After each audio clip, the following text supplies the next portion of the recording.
All right, and we're live. So today we got a great guest for you. It's Aaron Woodman. So Aaron, why don't you tell us a bit about yourself and why you're here? So I've been in real estate for the last 13 years. I started off being an agent in Grand Rapids, Michigan, and did that for a few years and started a brokerage company and grew it to about 180 agents. And right before the market collapsed and went from out from underneath of us, I had an opportunity to sell that company. And for the last roughly 7.5, 8 years, I've been helping brokerage companies, real estate companies, and real estate technology companies be better. Really look at the process and look at the relationship side of the business to help them become better who they are. Okay. So for you, what was that shift? What happened for that shift from selling real estate to doing that consulting and working with other agents?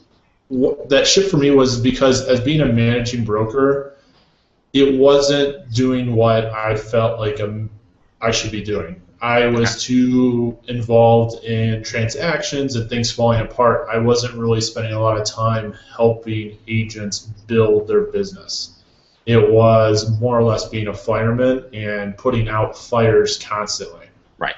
And I enjoy the coaching and the training aspect of real estate. And I've sold hundreds of millions of dollars of real estate and understand the process.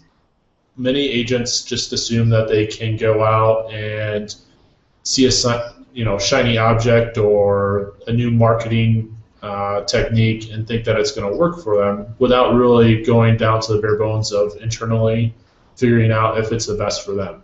Right. And agents go to these great conferences, they hear people speak, but it doesn't really fit. One process isn't going to fit an agent's hand in the same way that it's going to fit someone else. Right. And these conferences are meant for the masses, not for the individual agent. So what I do in my business is help agents figure out what works best for them.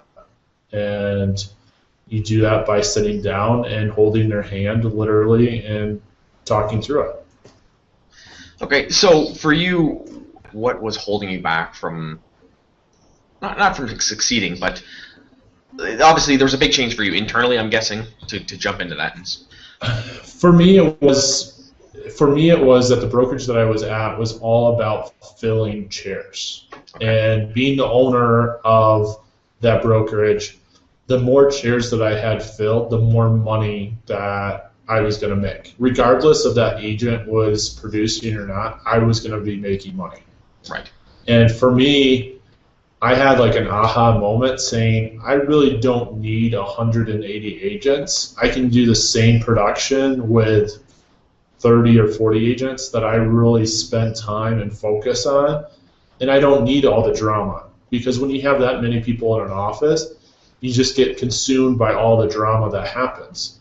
Right. And instead of going and firing everyone, I thought I would take the opportunity to just take a step back and go at it at a different direction and work with agents that actually wanted to be coached and wanted to be trained. Right. And if you're an agent right now and you don't have a business coach, you don't have a real estate coach, those are all things that you should have in your repertoire willing to go for. It doesn't have to be someone that you have an hourly meeting with once a week, but it should be someone that you feel comfortable calling. It doesn't even have to be something formal, but someone that you can talk to and be a part, that can be a part of your business strategy and your business plan. Okay. Now, obviously, this is the niche agent or niche agent. So for you, is it niche or niche for you? It's niche. Okay. You're an American.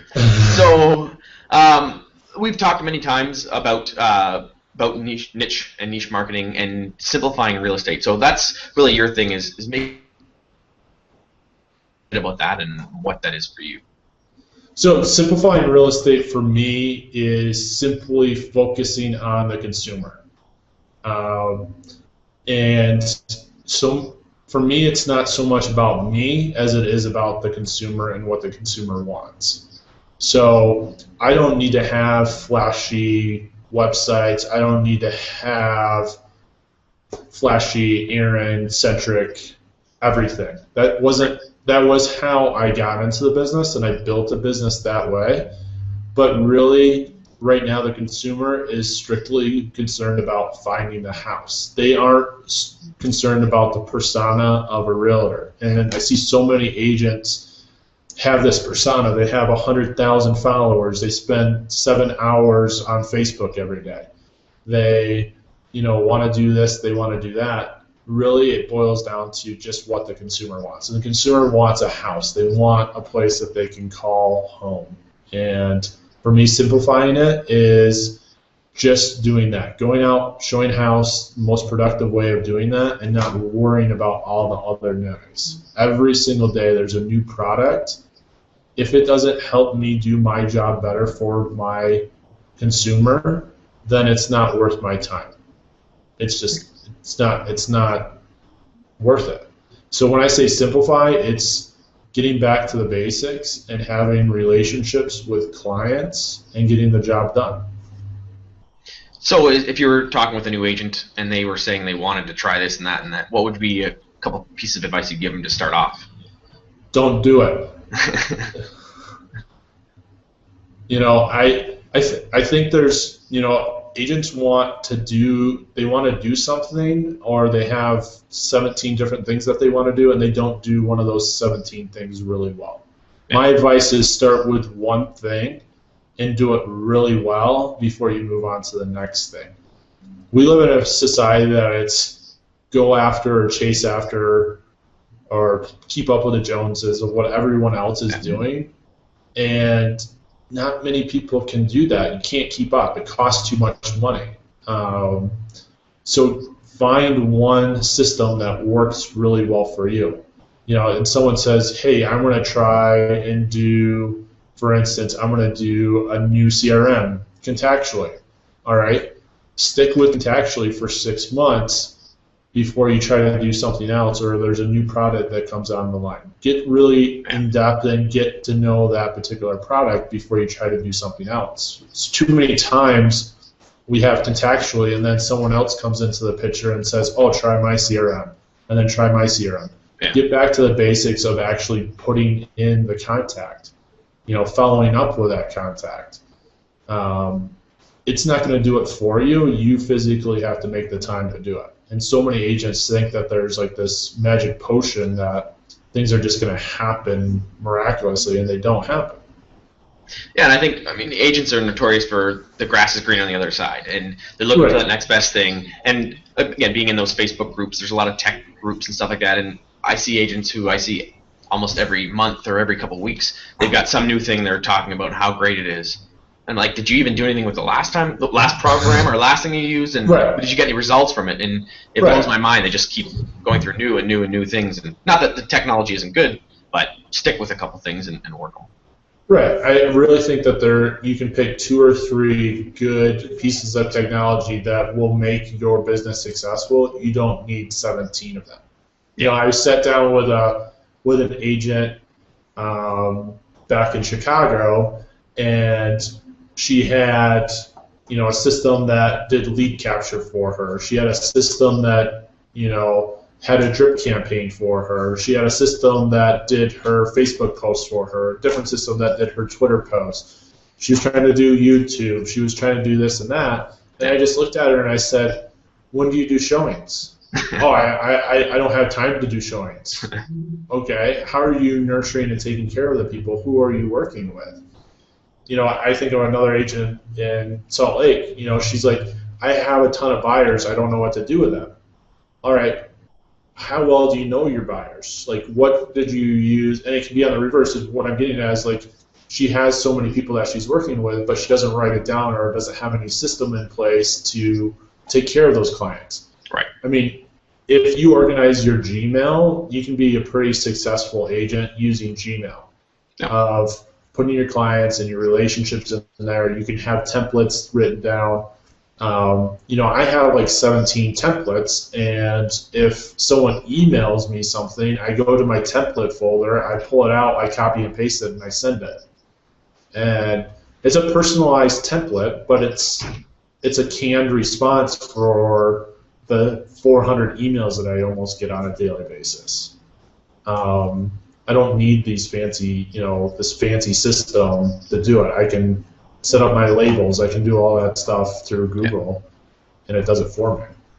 Yeah, and a lot of agents, I think they feel like they're busy when they're doing this stuff and trying these things and learning these technologies, and they end up missing more business than they're going to get, that I think they're going to get, if they would have just did some simple strategies. All right, so we're back. We had a little technical difficulty there, but we're back to normal. So I think we were talking about Gmail and some simple strategies. And do you know Dean Jackson? I do not.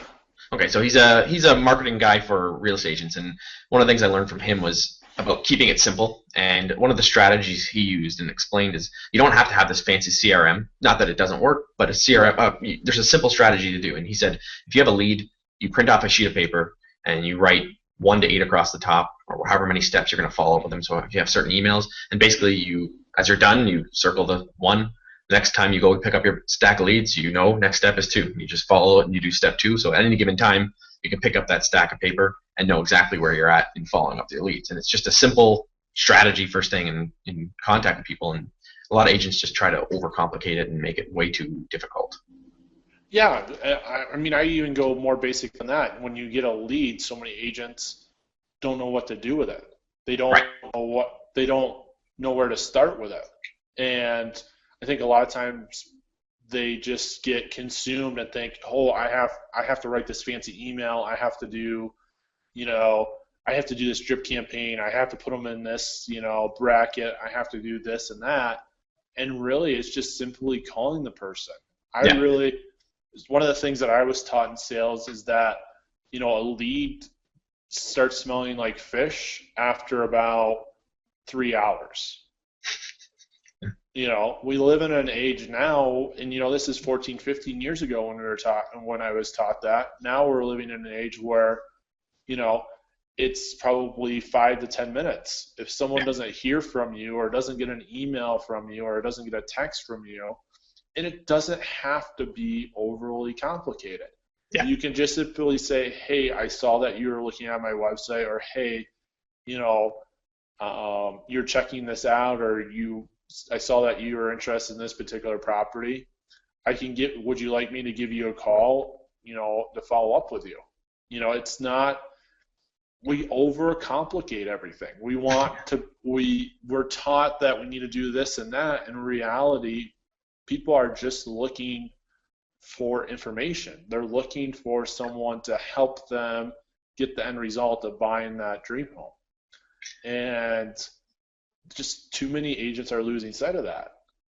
And I think the really good agents right now in the markets that I work in, they're focusing strictly on, getting in touch with people and understanding what the consumer wants. Yeah. And I've said this many times, is that clients or consumers are looking for information, not an agent. And if you can provide them and give them that information that they want, they'll be more than happy to work with you if you do it effectively. And they don't feel like they're being schooled. They'll be more than happy to work with you. So it's giving that information, and that's the key. And a lot of agents, they try a ton of techniques and all this stuff to try to stay on top of it. Like if they just give them the information they want, they'll be more than happy to work with you. Right. And, that there's so many people that say, drip campaign or do this or do that. It's ask the consumer what they want. Hey, I saw that you're on my website. Do you want me to keep on following up with you? What are you looking for? Ask them the question. Yeah. I do a lot of it now by text. Everyone looks at text messages. Yeah. It's really simple to get a message and people respond to it. It's not as threatening as getting a phone call or giving a sales pitch. I just shoot a quick text message. Hey, I saw that you registered on my site. You're looking for 3-bedroom, 2-bath, whatever it is. Do you want me to, send you some more listings? What specifically are you looking for? Do you want me to give you a call tomorrow, later today? What works best for you? And that's how I always end it with a question back to them. What works best for you, or what can I do to help you, to get them to respond? And that's how I gauge my leads. You know, if it's a high priority or low priority is how quickly they get back to me. Right. So. And then you put that you're still in control, but you still give them control by allowing them to do that, and they can still reach out to you if they want or need to, but you still have control of the situation. Exactly. And you know, my favorite question to ask my buyers is, I understand you don't know, but if you did know, what would it be? That works. You know, and it creates a dialogue with them to ask them the questions. It's constantly asking questions. And as an agent, it's listening to them. Because we're so centric of wanting to be like a D personality and controlling, we have to give up some of that control and kind of lead the sheep to water, per se. Right. And, you know, ask the questions to get them from point A to point Z, which is getting the lead to closing table and getting paid, or depending on where you're at, close of escrow or whatever you want to call it. But, you know, it's just, you know, I look at like some of these TV shows and whatnot, and they make it look, you know, like it's like all like glamorous and exciting. That's not like a true reflection of the industry. There's a lot of hard work, and I won't bore you with all the stories of crazy things that I've had to do for clients, but it's hard work. And you know, people get into the industry just thinking that it's going to be easy, and it's not. Yeah, they think it's just a social game, and they know enough people. That's all they're going to do, and they're going to make enough money just because they know people. Right, and you know, I see it on Facebook and Twitter all day long. I see all these agents wanting to network with other realtors. I never went to realtor events. I never wanted to network with other realtors because another realtor isn't going to buy a house from me. It doesn't make any sense to me. Like, you know, they want to do all this like get together and whatnot. It's like, are you going to buy a house from me? No, you have your license. Why am I going to spend time with you? And one of the other things that I talk about, if you follow me on Facebook or Twitter, about keeping it simple, is one of the simplest things that I do and how I grew my business is by meeting people. I know it sounds really simple, and it is. Like, people are afraid to talk to other people. If you can overcome that fear, your business will tenfold. Yeah. And my goal every day, even to this day, is to meet 100 people. And Ryan, I'd be lying to you if I said, hey, I meet 100 people a day, but it's my outlook that I have every day to wanting to meet them. And I look for opportunities, whether it's at the grocery store or like I went to Jack in the Box today, which is like I don't know if you're from Canada, what Jack in the Box is, but it's like the low man on the totem pole of like fast food restaurants here. It's not healthy at all. Yeah. But you know, I went to Jack in the Box today, and you know, there's a girl there that you know, she was new, and I started talking to her, and she said, yeah, you know, I'm new to the area. I live in a community right now that's surrounded by 5 military bases. You know, we're new, we're trying to find a place to live. You know, she's like having this conversation, I'm overhearing it, and I'm just looking for an opportunity to like inject. And there was an opening that I saw in the conversation. I said, hey, I'm sorry to intrude, but I heard that you're, you know, new to the area and might be looking. I don't actively sell, but I still try to make the connection and referral to agents that I know here.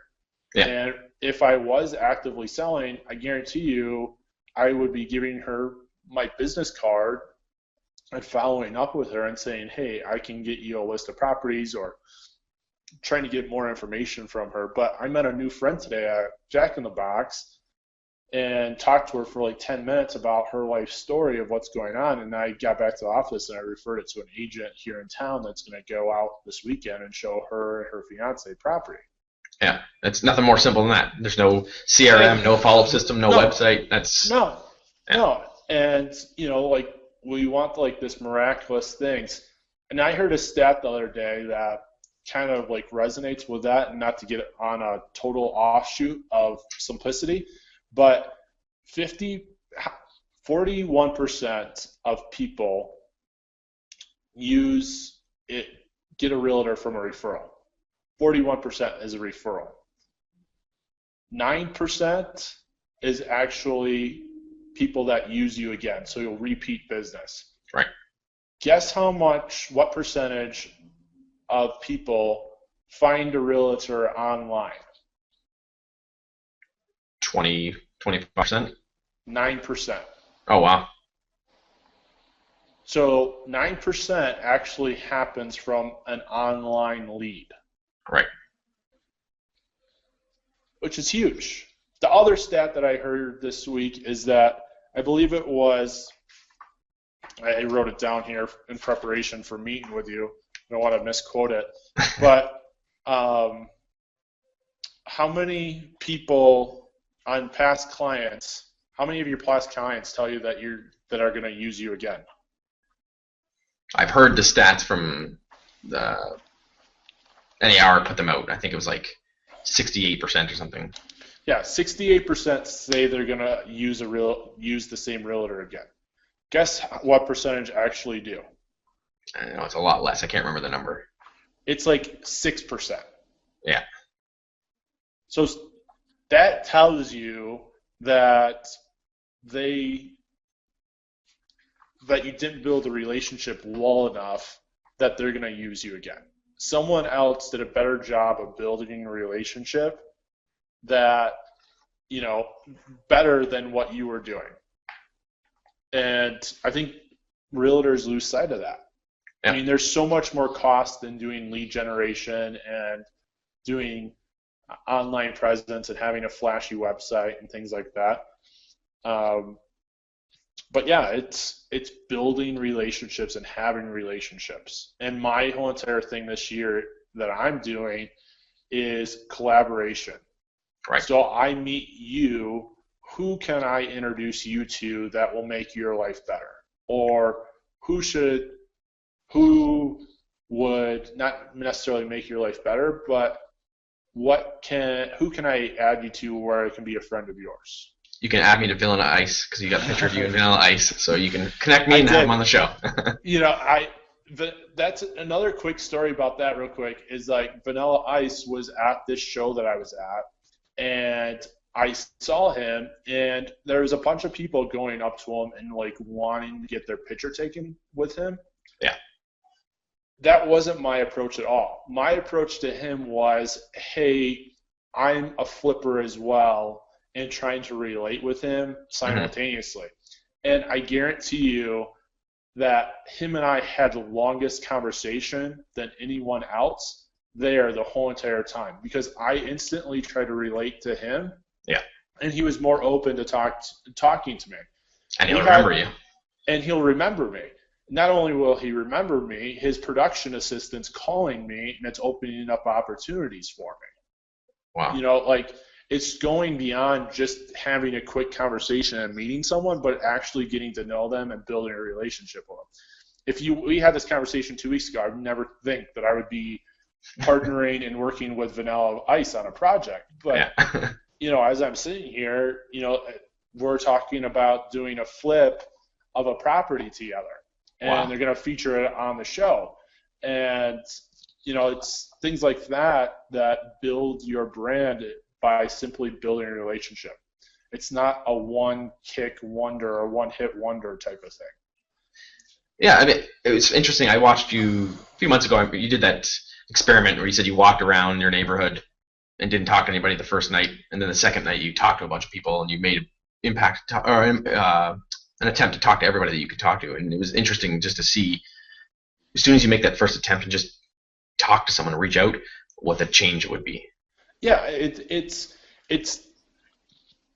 some of it's out of selfishness that I want to become a better person, but I also want to help people become a better person. And one of the people that I talked to, she sat next to me on the train and said that, she was dealing with different things in her life and whatnot.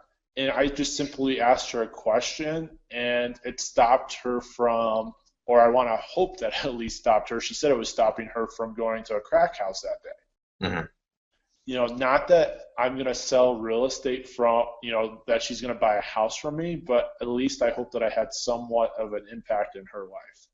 And once you get used to talking to people and feel comfortable and get out of your shell, it becomes really natural. And something that I learned from my mom, like I couldn't go to a restaurant and just like eat. My mom had to talk to every single person and become friends with every single person in that restaurant. And, it's kind of what I do now, but it's really grown my business by doing that. And people just want someone to talk to. Yeah. And again, it's simple and no or low cost to do that. Right. There's a lot of talk, and I don't mean to get off, but there's a lot of talk about like lead generation and web lead generation. People forget that it's capturing, they use the term like capturing. I like to call it like stalking.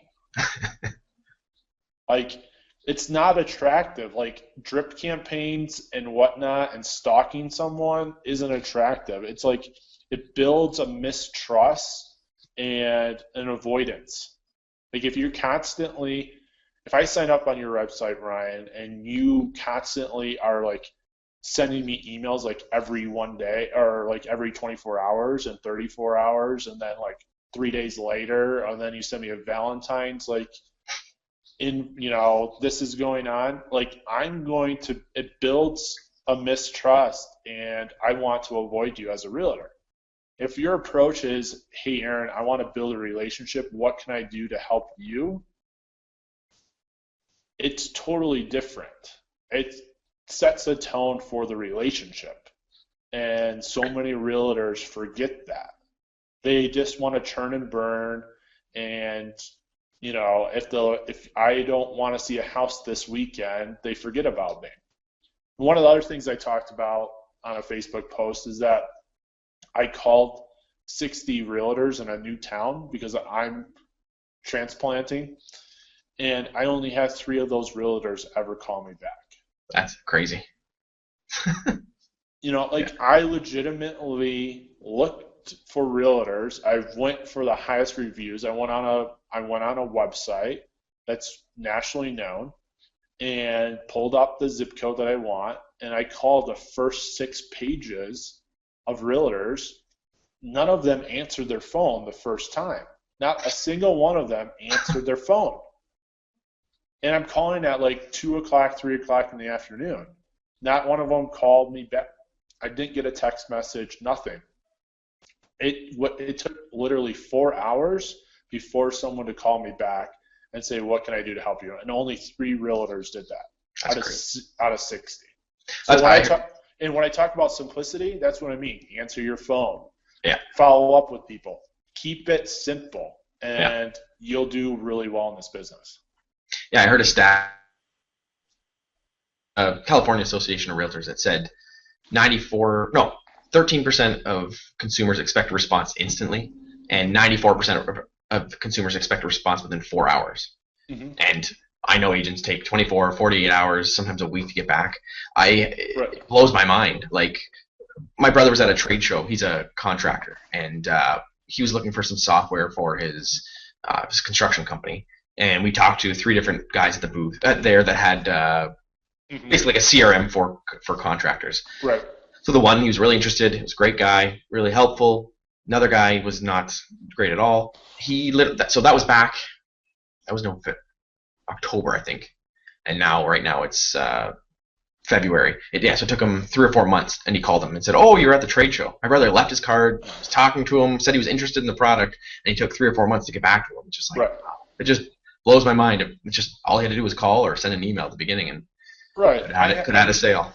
I was at a trade show recently, and I got a stack of cards. They're right here.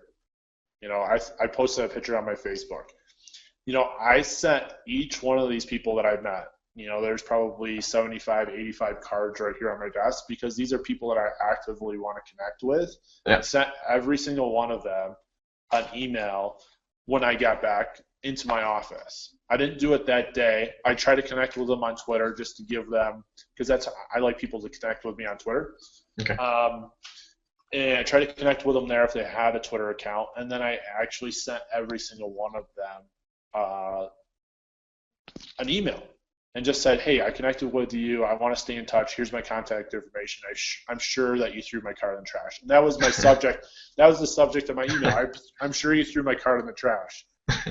And I have on Google, I have an add-on on my Chrome that tells me when people open up my emails and whatnot. Yeah. And it's an extension. You can search for it. And everyone opened up my email. Like I can see that they're opening it up. Yeah. And again, that's about being simple. Like keeping it simple and funny gets people's attention. It doesn't have to be 20 pages explaining who I am and what I do. It doesn't have to be that difficult. Yeah, I always say that with any communication, it should be short and sweet, and expect a reply. If you do that and expect a reply back, when you set up that way, you'll get responses back. So. Right.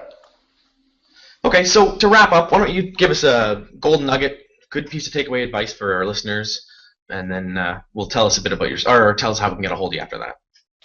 So my little bit of my golden nugget is be who you are. It's that simple.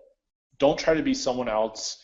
If you go to a conference or you see someone standing up stage, don't try to be them. Be yourself. Find out who you are first before you do anything else.